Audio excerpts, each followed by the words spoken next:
Olha essas manchetes. Em 2 dias, Lula bate recorde com liberação de 7 bilhões e meio de reais em emendas. Tratoraço do governo garante aprovação da reforma tributária pela Câmara dos Deputados. Lula já gastou 7 bilhões e meio para aprovar a reforma tributária na Câmara. Ainda falta o Senado. Eu separei essas 3 manchetes porque elas são sobre o assunto que eu vou tratar hoje. O famoso toma lá da cá da política brasileira e como funcionam as emendas parlamentares. Se eu fosse você, eu já sentava o dedo no like aqui para não esquecer, hein? Dá aquela engajada comigo. Bora lá. Seguinte, é verdade que o governo liberou 7 bilhões e meio de reais para os deputados na semana da votação da reforma tributária? É verdade. Até que ponto isso foi importante para aprovar essa reforma? Eu diria que foi fundamental. Então foi compra de voto. Não foi, e eu vou te explicar por quê. Antes de mais nada, vamos entender como são as emendas parlamentares. Existe uma parte considerável do dinheiro público que quem manda não é o governo, são os deputados e senadores que decidem como essa grana vai ser gasta no ano seguinte. São as emendas impositivas, e elas têm esse nome porque o governo não tem opção de não pagar, é obrigado e pronto. Uma parte são emendas individuais, cada deputado e cada senador indica para onde vai o dinheiro. Os deputados têm direito a 32 milhões de reais por ano cada um, e os senadores 59 milhões. Mas vamos deixar claro que esse dinheiro não é para eles, é para alguma obra que eles indicam na região deles. E ainda tem as emendas de bancada, que são estaduais. Todos os parlamentares de um estado, mesmo de partidos diferentes, definem juntos como essa grana vai ser gasta. O governo tem que pagar essas emendas dentro do ano, mas não tem um dia, um mês, não tem uma data específica. Até 31 de dezembro está no prazo. Mas desde o início do governo Lula, ele vem pagando essas emendas num ritmo muito devagar. E o Congresso, obviamente, não estava contente com isso. Imagina, quando um deputado aprova uma emenda, ele faz até propaganda na região dele para o eleitor saber que ele conseguiu a verba para a cidade comprar uma ambulância, para construir um hospital, para reformar uma escola.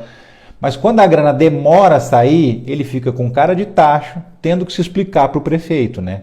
E é aí que o deputado ou o senador viram para o governo na hora de uma votação importante e dizem: "Oh, você não quer meu voto? Mas se você não me ajuda, como é que eu vou te ajudar? A Santa Casa está lá, esperando o dinheiro, você não liberou ainda. E aí?" Isso é uma negociação política e ela é legítima. O deputado está ali para defender a região dele. E quando o governo mais precisa do voto daquele deputado, aí é o governo que fala: "Vou liberar o dinheiro agora." Ele teria que liberar de qualquer jeito, mas ele escolhe o momento para barganhar o voto, claro.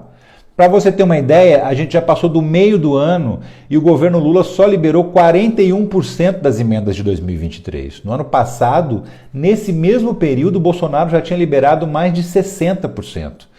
Então é por isso que eu não digo que o governo comprou os votos do Congresso, porque o dinheiro já era do parlamento, não era do governo. Ele pagou o que estava devendo, vamos dizer assim. E outra, se fosse compra de voto, você nunca ia ver essa manchete aqui, ó. Parlamentares da base de Bolsonaro são os maiores beneficiados das emendas.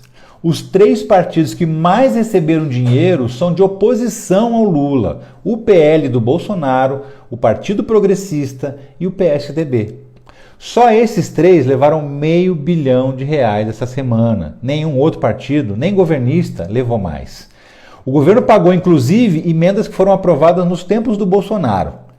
Mas e a tal da emenda PIX, que dizem que não tem transparência sobre como o dinheiro é gasto? Pois é, esse tipo de emenda também foi criada pelo Congresso e também não depende do governo. Mas a emenda PIX não é como o orçamento secreto, não. Você sabe exatamente quem foi o deputado que destinou o dinheiro e para qual cidade ele mandou. É verdade que é um pouco mais difícil de fiscalizar, porque esse dinheiro não está vinculado a um projeto, a uma obra específica. Mas que tem como verificar como esse dinheiro foi gasto? Tem sim. Então o que o Lula fez agora foi casar o pagamento da dívida que ele já tinha com a necessidade de votos daquele momento. E deu certo. A reforma tributária foi aprovada com folga. Esse tipo de negociação só não seria necessária se o governo tivesse maioria folgada no Congresso. Mas não só não tem, como está longe disso, né? Então não deixa de ser um toma lá da cá, sim. Mas não é ilegal. Essas negociações são típicas da política brasileira desde que o mundo é mundo.